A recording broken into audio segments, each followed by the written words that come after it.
Good evening, everyone, and welcome to the closing night at the Castro of the 39th Annual San Francisco Jewish Film Festival. Are you having a great time so far? Okay, my name is Lexi Laban. I'm the executive director of the Jewish Film Institute, and it is my pleasure to welcome you to this special sneak preview of the Red Sea Diving Resort.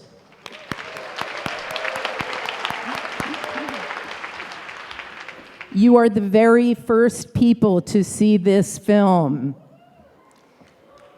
I would like to thank Netflix, especially Susanna Steinberg and Katie Webb, for collaborating with JFI to bring this powerful film to our festival. I'd like to thank the producers, Alexandra Milchan and Aaron Gilbert, Bronze Studios, and of course, director Gideon Raff and special guest Daniel Sahalo for joining us here tonight. A festival of this magnitude could not happen without the help of so many people.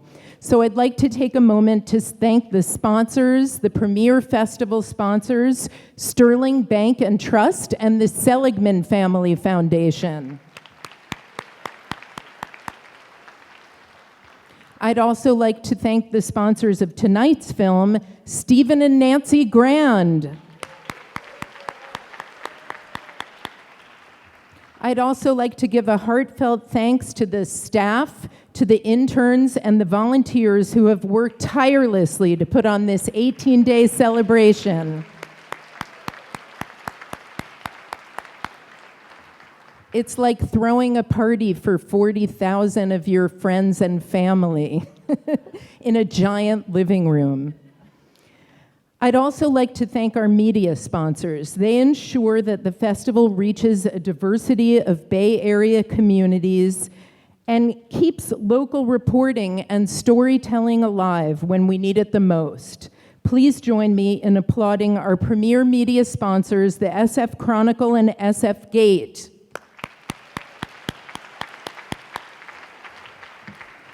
Signature media sponsor, Jay, the Jewish News of Northern California. Some Jay fans in the audience. Grand sponsors, KQED and The Forward. And major sponsors, ABC7, BerkeleySide.com, and the SF Bay Times. I'd also like to thank the members of the Jewish Film Institute. JFI produces much more than this summer festival, and we could not do it without you. We offer programs throughout the year, live and online, including a Winterfest. And this year, JFI became an official partner of the Sundance Film Institute, hosting an event at the Sundance Film Festival each year. We are also now the first Jewish film and media arts organization to be an Academy Award qualifying festival in the short documentary category.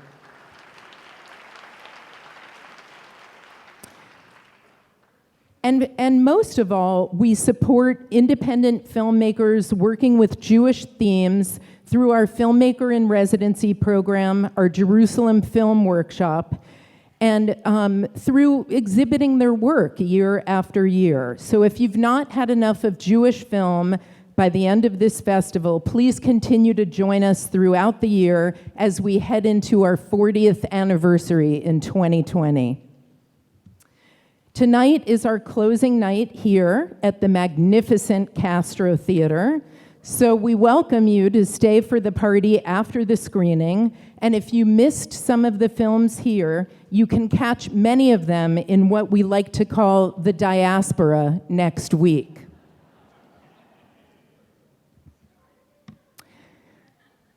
Yes, that's right. Berkeley, Oakland, Marin. So now on to tonight's program. Jews are a multiracial, multicultural people living all over the globe, and I cannot think of a better closing night film to reflect that diversity.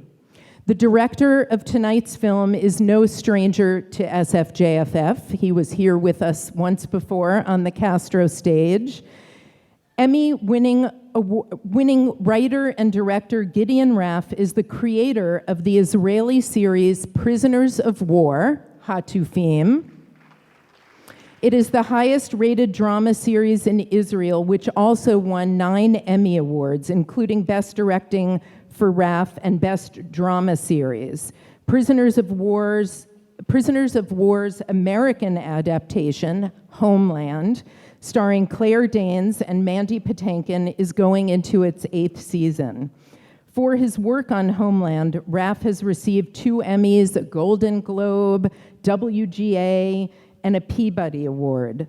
Following Homeland, Raff created the FX series Tyrant and co-directed and wrote and directed Dig, an event series starring Jason Isaacs and Anne Hetch for USA.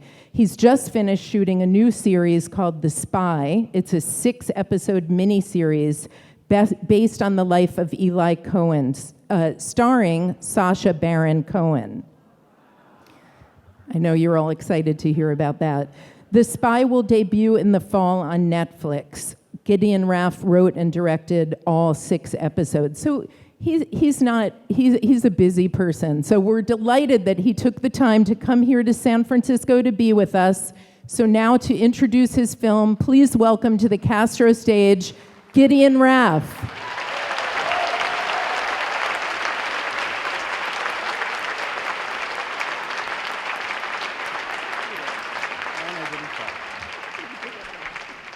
Thank you, Lexi. Thank you, everybody, for being here. Thank you, the San Francisco Jewish Film Festival, for hosting us here in this beautiful Castro Theater. I happen to be both Jewish and gay, so I fit right in.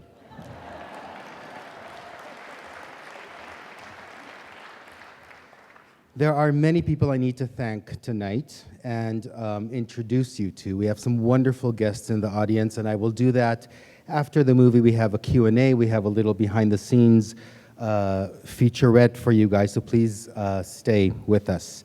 But I would like to mention Netflix. It's such an amazing home for us. Thank you so much, Netflix. And the 2 people who've been with me from day one on this, producers Aaron Gilbert and Alexandra Milchin, who, without them, there would be no movie.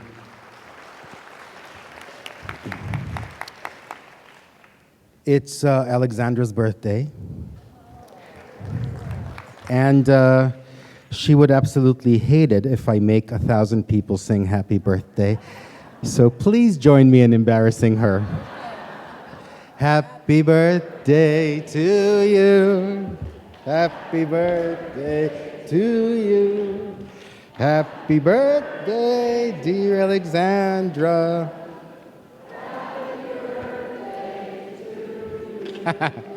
That's nice. Turning serious for a second, the story of the Ethiopian Jews' journey to Israel is such an inspirational story of people coming together and making the world a better place. Spending time with Ethiopians who've embarked on this journey, spending time with the Mossad agents who've helped in Sudan, has been really a humbling and hopeful experience for me. And it's with hope that I want to talk about recent events in Israel with the Ethiopian community. The Ethiopians are fighting for equality. They're fighting to end discrimination and to end bigotry. I can't think of more a noble cause or a just struggle. For thousands of years, they've dreamt of coming to the homeland, and now they're fighting to make the homeland the place they were dreaming about. We stand along with our brothers and sisters in this struggle.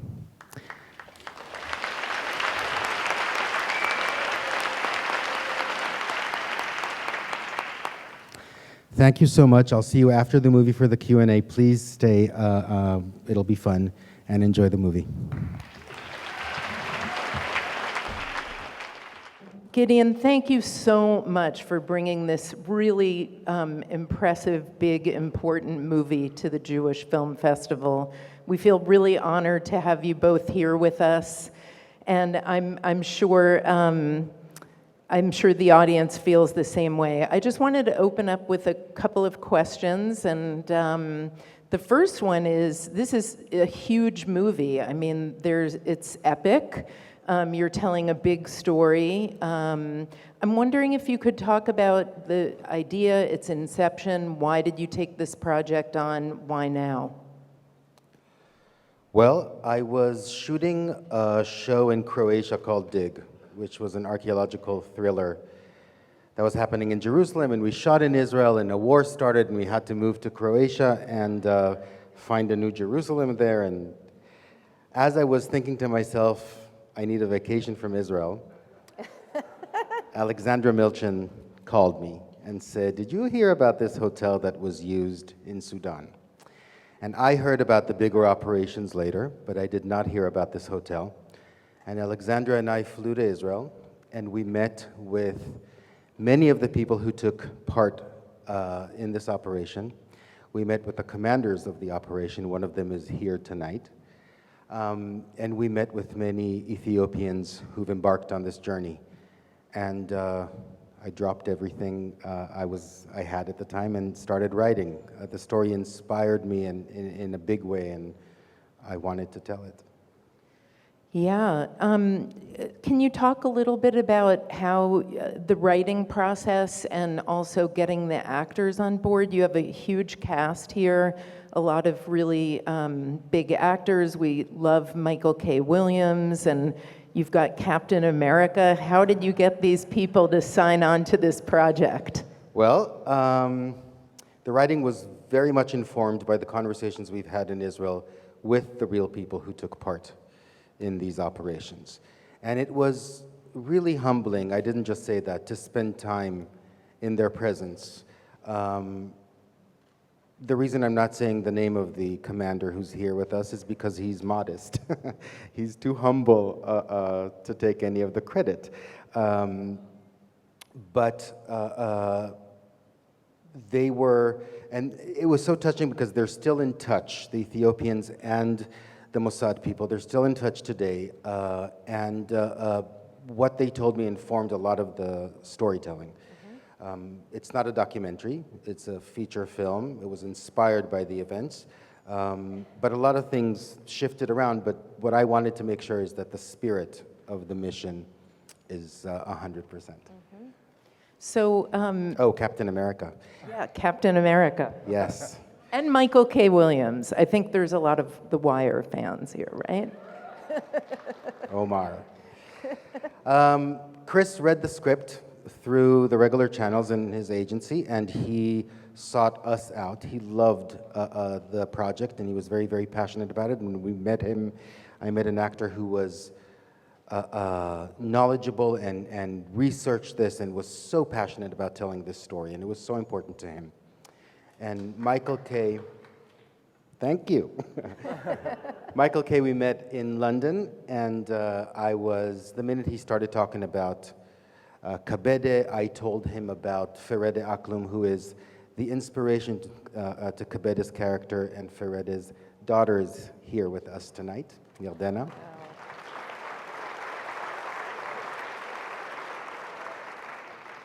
And the minute he started talking about the character, I knew he has to do it, and thankfully he agreed. So, Daniel, you made this journey. So, it's pretty harrowing to see the opening scenes and, very traumatic to watch. So I can't imagine having lived through that. Can you share with the audience, both your reaction to seeing this in this big feature film and also share a bit of your own story? So first of all, I wanted to thank Gideon for doing this amazing project, because in my eyes, it was a chance to show the behind the scenes of this amazing operation. And when it comes to me and my family, when we started our journey, it wasn't like a bus or a train going to Jerusalem. I mean, we knew it means a long distance walking to Sudan, but it was pure Zionism that we passed from one generation to the next, Shana Haba B'Yerushalayim, next year in Jerusalem, and that's what gave us the courage and the power to keep going. And I think the movie is just showing what people sacrificed to get to Jerusalem, and it was both sides. It wasn't just the Mossad people who did their work, it was also us. I mean, without Kabeda, I mean, Fereda, the real name, none of that would happen. And it wasn't just him, it was a number of people who did that kind of work, walking around through the villages and letting people know to get to Sudan, and from there we'll get our help. It was a mission for both sides. And it was amazing to see it on a huge screen, and if not a movie, nobody would know about the work of the Mossad in this part of the history when it comes to my history, the Ethiopian Jews. So I'm very excited.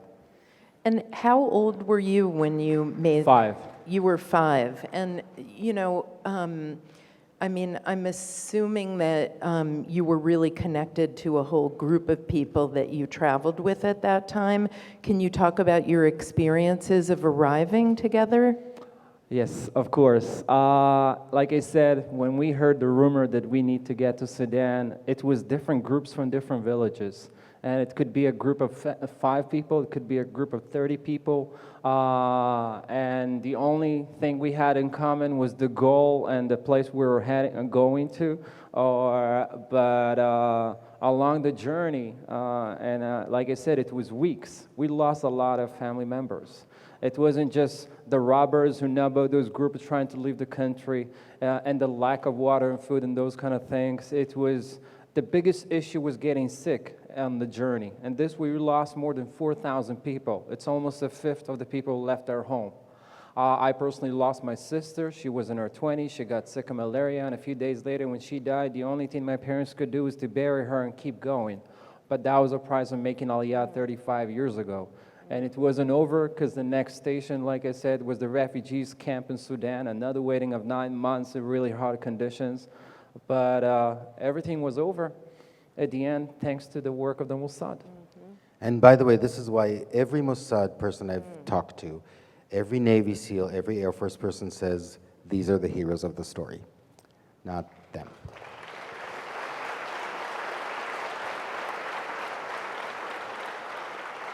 And you chose to write the narrative from the perspective of Kabede. He's narrating the journey and the, you know, continuation. And beyond the moment in the film, there continue to be operations after that. Can you talk about why you made the choice to write the narrative in his voice? And then can you tell us a little bit of an update now, what's happening, what has happened after the end of the film with the waves of refugees? Well, the reason to start with Kabede, to end with Kabede, to show that Kabede will not leave until everybody is in Jerusalem, is because of what Daniel said.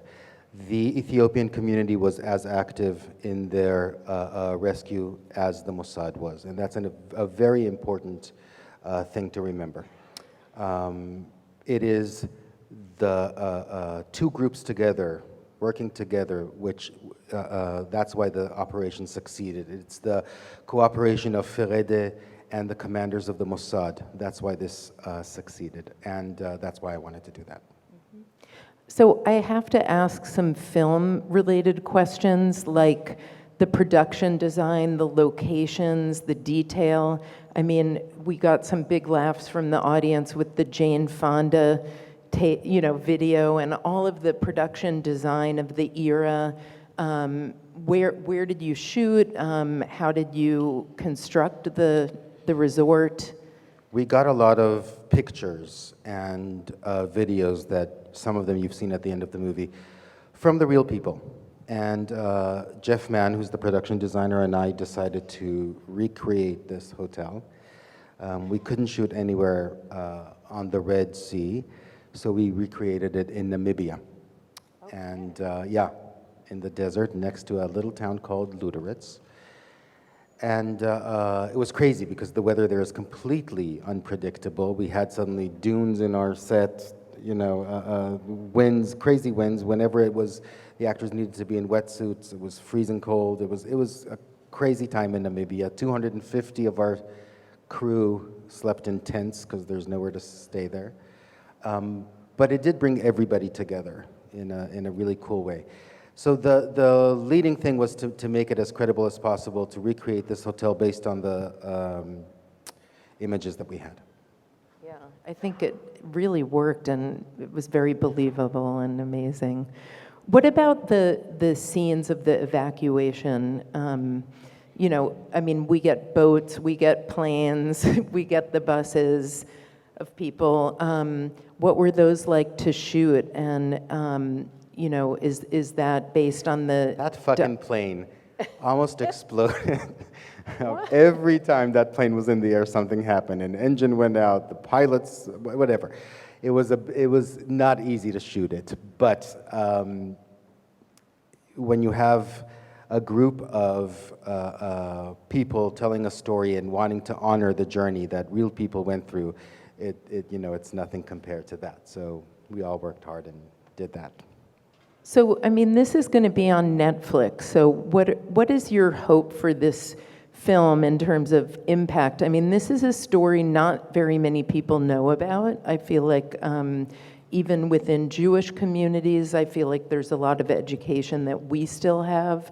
So what are your hopes for the impact of this film? And, you know, it'll get very wide, you know, a lot of eyeballs on it, right?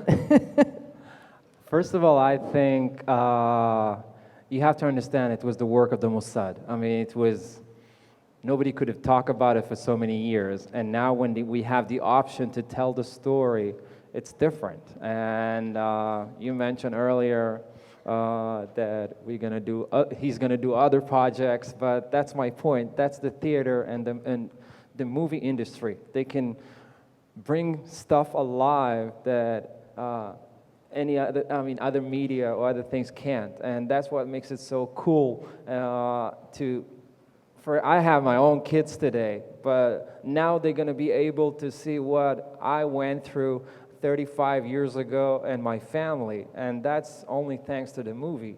And because you can tell the story, but you know what they say, one image worth 1,000 words, and that's exactly what happens in the movie. And in the future, you never know. There's a lot of stories to tell, but I think it's just a chance to tell what really happened, and that's the movie. So I think... Netflix. Yeah. Udi, my husband, will attest to this, that when I got the call that Netflix is going to distribute this movie, I jumped up and down, knowing that it'll reach a wider audience than it would have had it been theatrical.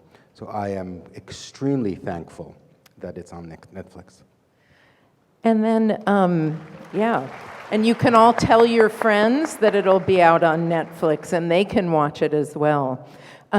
So I think people seemed intrigued by your next project, Sacha Baron Cohen. Oh, yeah. So can you just tell us a little bit about that and what we might expect and when we'll see that?